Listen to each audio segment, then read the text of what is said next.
All right. Damn. I'm gonna quit here one of these days. One of these times. I am.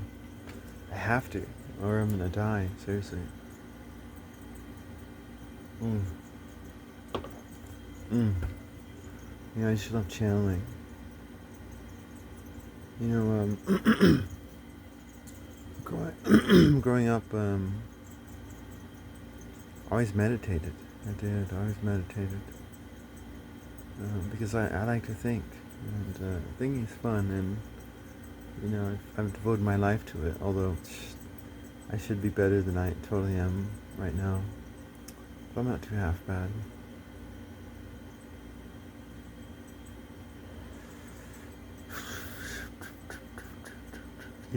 I haven't had a solid shit in a week. Like my body's like literally failing me. Damn.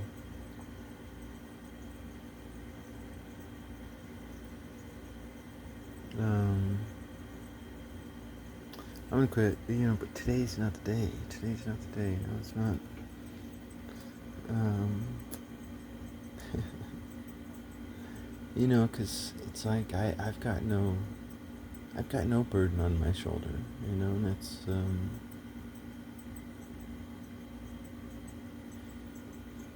it's time to transition and become a new me. Um, it's definitely time. I think there are seasons within your journey, right? And like, let's forget about time, because I could have said there are seasons within your life, and you would have been like, okay, from October to December, that's winter, and that's when we gotta be contemplative, and it's like, no. No.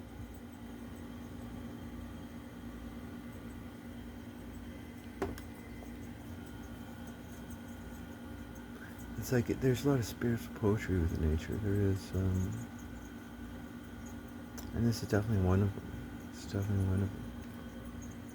I've been in winter. I've been in winter for I don't know how long. It's been fun though. I know I always love winter. It's just like it's a time where you can't do much but spend time with your family. Um, and if you have a good loving family, then that would be a good time. Um,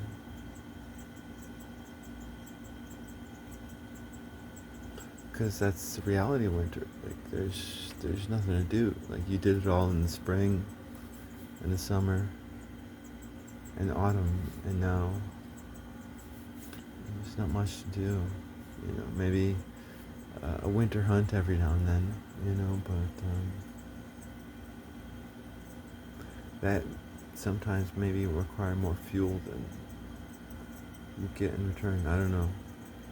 But anyways, I have been. I love winter. I do. But I love spring, and I love summer, and I love fall, man. Fuck. No. Cause like spring is the worst. Spring is the worst. Like, like it's reversed. Like I hate to tell you all, but it's reversed. It's totally fucking reversed. Cause, learning sucks, man. It does. Like anybody who's gonna get out there and like, hey, go educate yourself. Go educate yourself. No, learning sucks, man. It does. Especially if you're learning about shit that you don't want to. Um,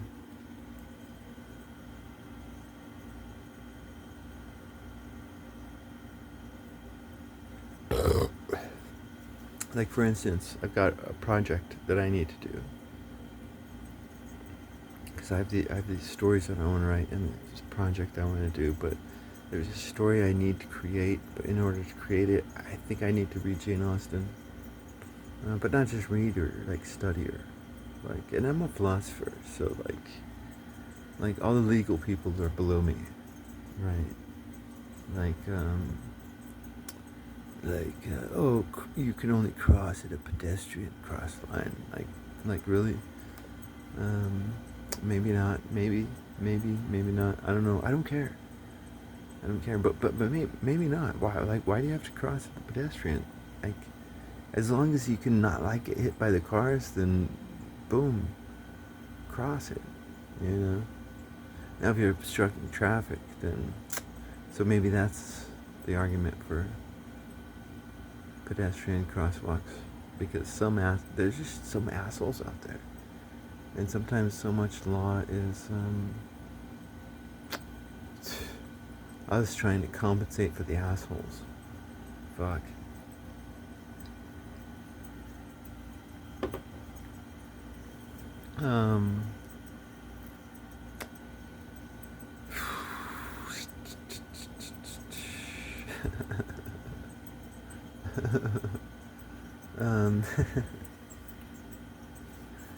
No, what am I talking about right now?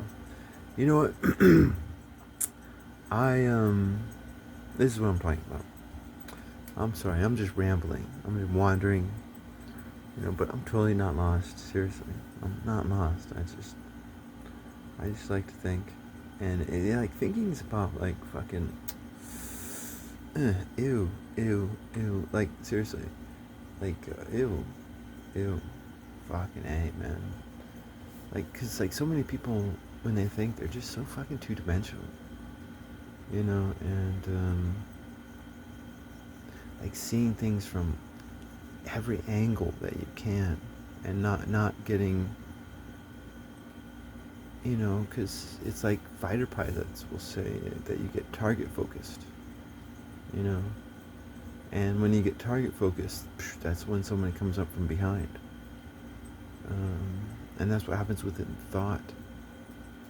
People get target focused on this idea or that, but thought I think is more complex.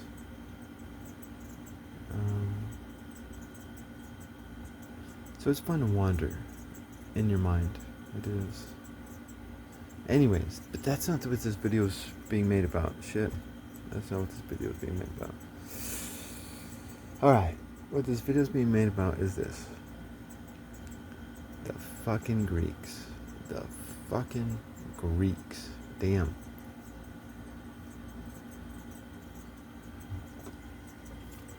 I mean, it's just like, okay, let's get into it. Let's get into it. Let's get into it. In our day, you have J.R.R. Tolkien fans, right? But you have a second group of people, and they are J.R.R. Tolkien critics, right? And like George R.R. Martin would be kind of one of the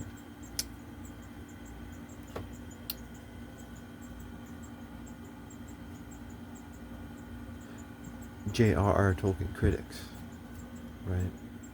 Because like if you think about Game of Thrones, like what is this story personifying, philosophically speaking?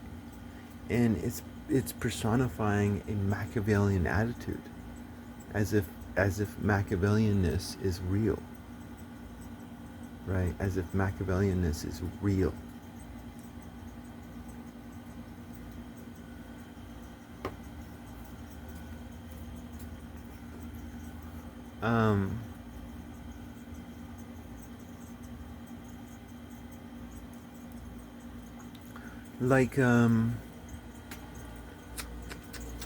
Like why did Rome rise to greatness? That's the question. Rome rose to greatness because in the early republic, right? Because people talk about tribes. They talk about the Jewish tribe or the Arabic tribe or the Spanish or this tribe or that tribe, and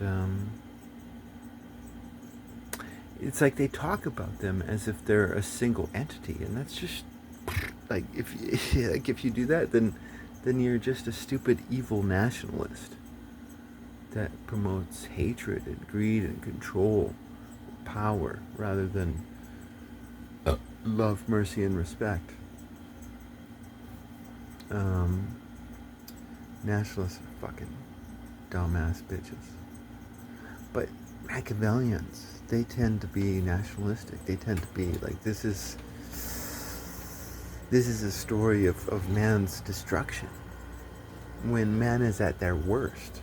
And yet, these writers say that in order to write a real fantasy story, it's got to be real. It's got to be real, you know.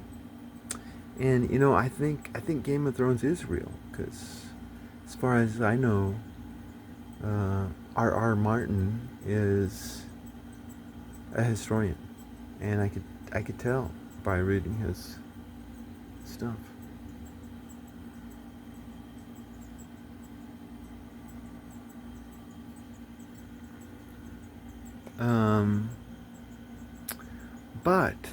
But George R.R. Martin, you fat motherfucker. Like, seriously, you need to start fasting more. I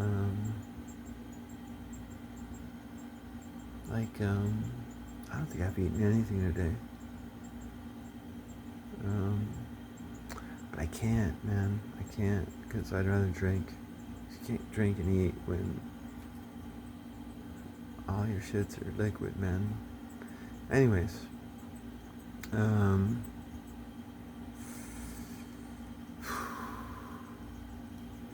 so so right now I'm talking to George R.R. Martin. And we're ultimately talking about Greece. And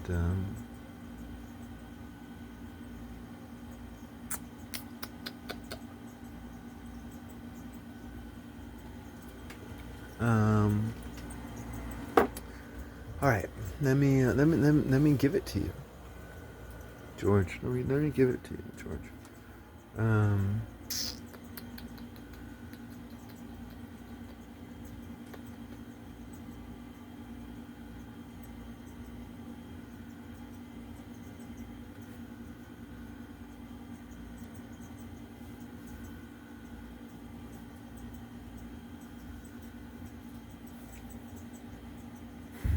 Okay, let's start here.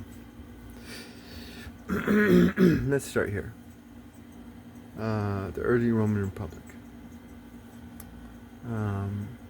Like, what do you see? What do you see within the early Roman Republic?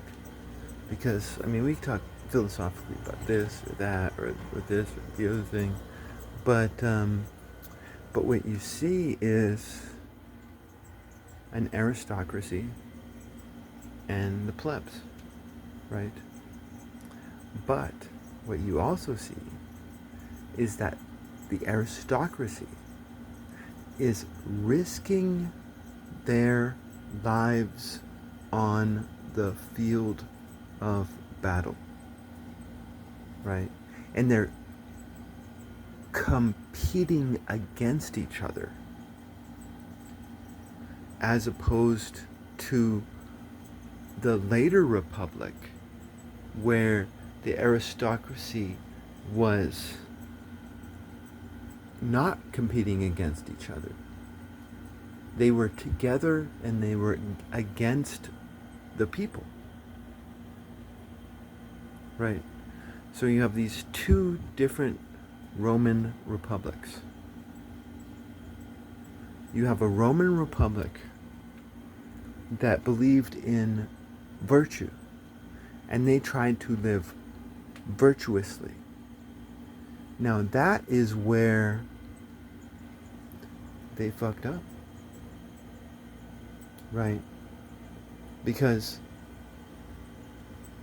when you look at this early Roman Republic, you see the aristocrats risking their lives on the field of battle, right alongside the plebs, bleeding along with them,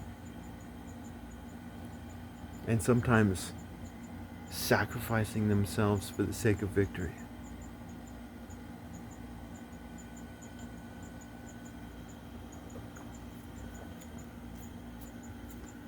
Like, you had two consuls. And what they would do is they would basically draw straws. I forgot. But they would let the gods decide through a random thing like drawing straws. And so the gods would decide which theater of interest each consul gets. Right? And it's like when Rome went into Greece. When Rome went into Greece, really for the first time, or the second or third, but when the Rome started getting into Greece, there was this one Roman aristocrat, and he was a Grecophile, as if any Latin should ever be a Grecophile, because the Greeks hate you, like fucking it, they hate you, and they've always hated you. Like, look at your fucking history books, and yet the Latins have always loved the Greeks, and the Greeks have always hated the Latins. Now, some self-respecting Latins may have said a good thing or two against the Greeks, but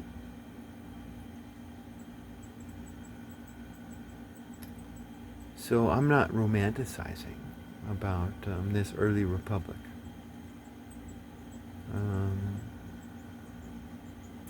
This early republic